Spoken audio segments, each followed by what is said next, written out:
Story with Binaca. सुनिए कहानी Binaca की जुबानी।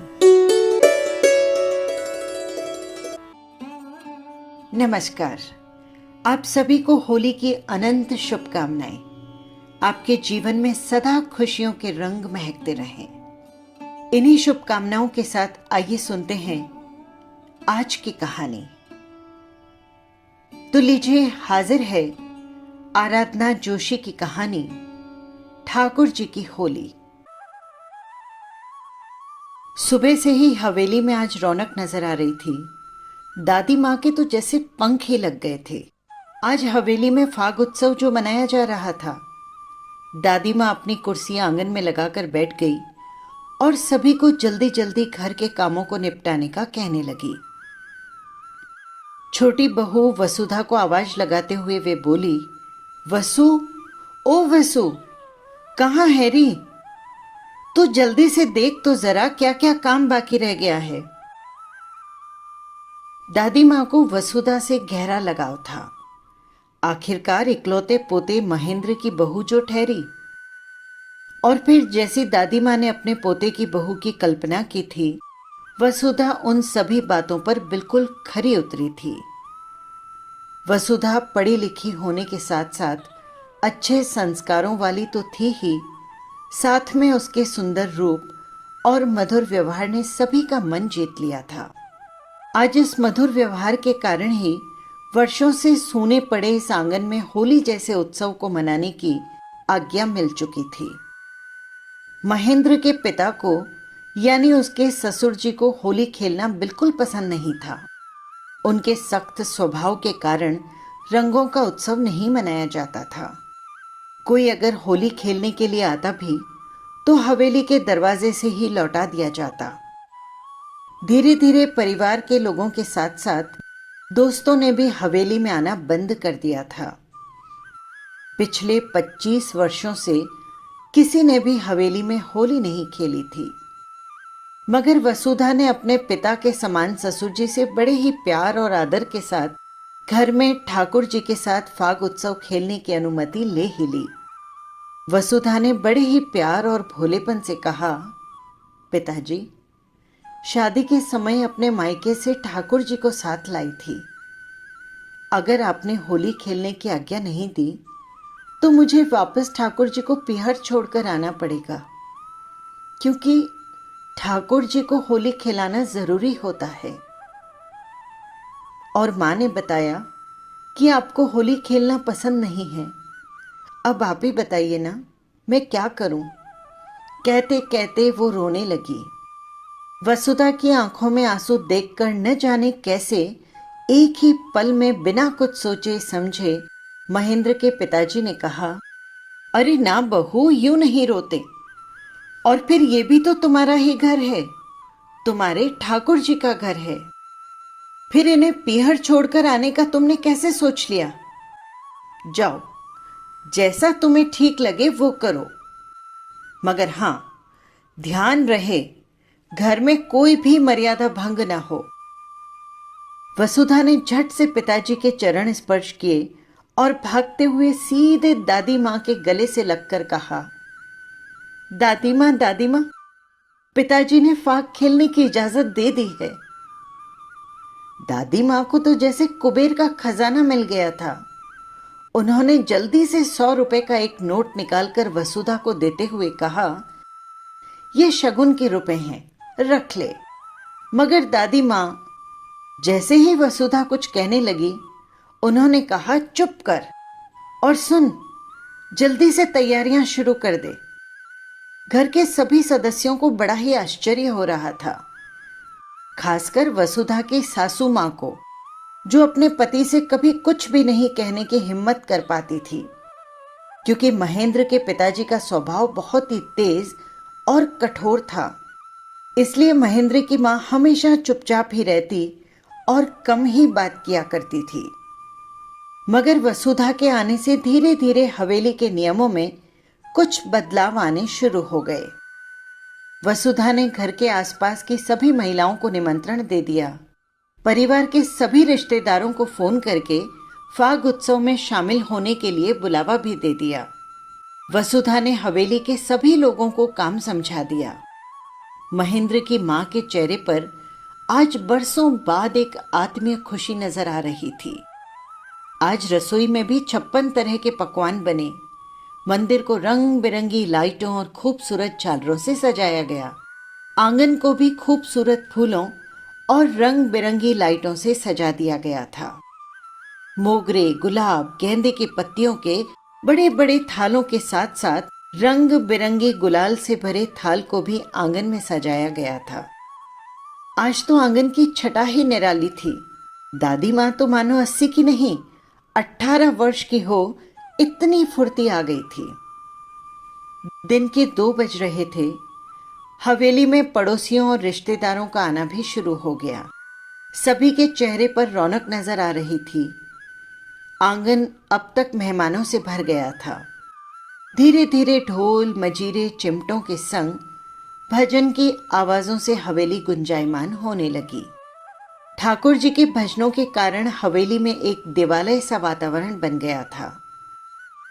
ऊपर के कमरे में बैठे महेंद्र के पिताजी भी अब तक नीचे आ चुके थे। वे भी दूर बैठकर ठाकुर जी को निहार रहे थे। उनके फूलों का श्रृंगार देखकर मन ही मन आनंदित हो रहे थे। वसुधा तो सभी की मेहमान नवाजी में लगी हुई थी। कभी वो रसोई में जाकर प्रसाद की तैयारियों में लगती, तो कभी हवेली में आए मेहमानों की खातिरदारी में। कहीं कोई कमी न रह जाए, ये सोचकर वो भाग दौड़ कर रही थी। दादी माँ तो बार बार ठाकुर जी को मन ही मन वसु जैसी बहू देने के लिए धन्यवाद दे रही थी। शाम के 4 बज रहे थे। अब समय था फाग खेलने का। कुछ देर के लिए भजन गाना बंद कर दिया गया। सभी लोग नाश्ता पानी करने में जुट गए। तभी दादी माँ ने आवाज लगाई, वसु, ओ वसु, अब आ रही। ले, सबसे पहले तू ही तेरे ठाकुर जी के रंग लगा दे, ताकि फिर हम सब भी ठाकुर जी के साथ फाग खेल सकें। आती हूं दादी माँ, कहते हुए वसुधा ने हाथ में गुलाल से भरी हुई रंग बिरंगी थालियों को उठा लिया और मंदिर जी में ठाकुर जी के सामने उन्हें लेकर बैठ गई। वसुधा ने अपनी हथेलियों में गुलाल के साथ मोगरे व गुलाल की पंखुड़ियों को भी भर लिया और फिर ठाकुर जी की तरफ उन्हें उछाल दिया। सभी लोग जोर जोर से भजन गाने लगे। फाग खेले नंदलाला आज मोरे अंगना। वसु ने ठाकुर जी के लगे रंग से थोड़ा सा रंग उठाया और अपने चेहरे पर लगा लिया। अचानक उसकी आंखों में पानी भर आया। वसु सभी से नजर बचाते हुए चुपचाप वहां से निकल पड़ी और वो अपने कमरे में चली गई। दर्पण के सामने खड़े होकर चेहरे पर लगे रंग बिरंगे गुलाल को देखकर वो अचानक रोने लगी। उसे पिछली होली याद आने लगी थी जो उसने प्रभाकर के साथ खेली थी। हाँ, प्रभाकर वसुधा की सहेली सुनैना का भाई था, जो एयरफोर्स के पायलट पद पर कार्यरत था। वसु और प्रभाकर एक दूसरे से बेहद प्रेम करते थे। पता ही नहीं चला कब उन दोनों के बीच प्यार पनप गया। पिछली होली पर प्रभाकर जब अपने घर आया हुआ था, तब उसने वसुधा से कहा था, इस बार मैं तुम्हें होली के रंगों से रंग दूंगा वसु, देख लेना तुम। वसु ने हंसते हुए कहा था, दुनिया में किसी पुरुष की इतनी हिम्मत नहीं है जो वसुधा को रंग लगा सके। देखो वसु, तुम गलत कह रही हो। दुनिया में मेरे अलावा किसी और पुरुष की हिम्मत नहीं जो सबसे पहले तुम्हें रंग लगा सके, समझी? चाहे कुछ भी हो, इस होली में तुम्हें रंग लगाकर ही रहूंगा। वसुधा ने कहा, अच्छा चलो समय आने दो, देखते हैं कौन जीतता है। प्रभाकर की दादी माँ कमरे के बाहर खड़ी उन दोनों की बातें सुन रही थी। वो चुपचाप वहां से चली गई। थोड़ी देर बाद प्रभाकर अपनी दादी माँ से पूछने लगा कि दादी माँ, इस बार ठाकुर जी को फाग नहीं खिलाओगी? क्यों रे, तुझे क्या करना है? दादी माँ ने पूछा। नहीं, बस यूं ही पूछ रहा था। हाँ हाँ, मैं देख रही हूं, आजकल मुझसे तू झूठ भी बोलने लगा है। सच बता, क्या बात है? अरे नहीं दादी माँ, बस यूं ही। दादी माँ ने हंसते हुए कहा, क्यों रे, वसु को होली खिलानी है? प्रभाकर ने दादी माँ कहते हुए दादी को गले से लगा लिया। चल ठीक है, मैं तेरा साथ दूंगी। वैसे मुझे भी वसुधा बहुत पसंद है। 2 दिन बाद घर में ठाकुर जी के फाक उत्सव की तैयारियां होने लगी। दादी माँ ने सुनैना से कहा, सुन, अपनी सहेली वसुधा को भी बुला ले। उसे सजावट का काम बहुत अच्छे से आता है। मेरे ठाकुर जी का श्रृंगार वही कर देगी। सुनैना ने कहा, ठीक है दादी माँ, और उसने वसुधा को बुला लिया। थोड़ी ही देर में वसुधा भी आ गई। वसुधा को देखते ही दादी माँ ने कहा, वसु, ये ले, मेरे ठाकुर जी का श्रृंगार तो कर दे, और अब तू ही मेरे मंदिर को सुंदर से सजा देना। देख, ये तेरी जिम्मेदारी है। वसुधा ने दादी माँ के कहे अनुसार मोगरे के फूलों से ठाकुर जी का श्रृंगार कर दिया। मंदिर में भी रंग बिरंगे फूलों, झालरों और लाइटों से बेहद खूबसूरत सजावट कर दी।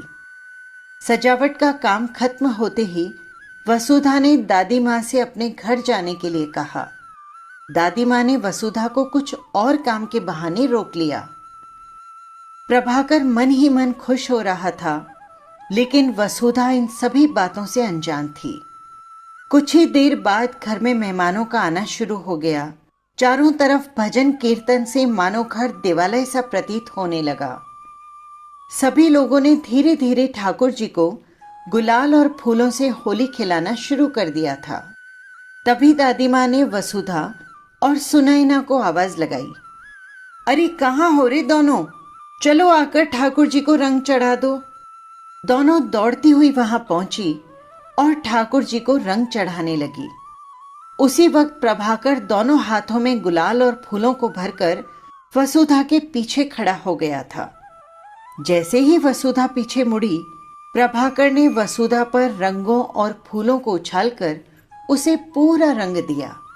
वसु कुछ भी समझ नहीं पाई, बस चुपचाप प्रेम के रंगों में रंगी अपलक उसे देखती ही रह गई। वसुधा वहां से सीधे कमरे में चली गई। तभी प्रभाकर भी वहां पहुंच गया। उसने वसुधा से कहा, मैंने कहा था ना वसु, इस होली में तुम्हें रंग लगाकर ही रहूंगा। मैंने तो अपना वचन निभा दिया। वसुधा ने पूछा, लेकिन मां पूछेगी कि होली किसके साथ खेली तो मैं क्या जवाब दूंगी? प्रभाकर ने कहा, कह देना ठाकुर जी के साथ फाग उत्सव मनाया था और उन्होंने ही मुझे रंगा है। ये केवल सामान्य रंग नहीं है, ये मेरे गहरे आत्मिक प्रेम और संवेदनाओं के रंग हैं। ये तुम्हारे जीवन को कभी बेरंग नहीं होने देंगे। वसुधा कुछ देर प्रभाकर को नयन में नीर भरे हुए देखती ही रही और थोड़ी देर बाद वो वहां से अपने घर चली गई। समय बीतता जा रहा था। एक दिन अचानक हवाई दुर्घटना में प्रभाकर की मौत हो गई।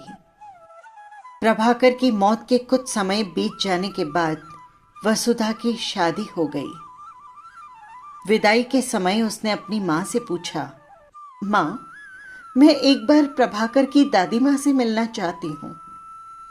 मां ने उसे इजाजत दे दी। प्रभाकर के जाने के बाद दादी मां की तबीयत जैसे बिगड़ने लगी थी। पिछले 6 महीनों से उन्होंने बिस्तर पकड़ रखा था। वसुधा को लाल जोड़े में देखकर दादी मां ने बिस्तर से उठने का प्रयास किया, लेकिन वो उठ नहीं पाई। पास में खड़ी सुनैना ने दादी मां को थोड़ा सा सहारा देकर बिठाया।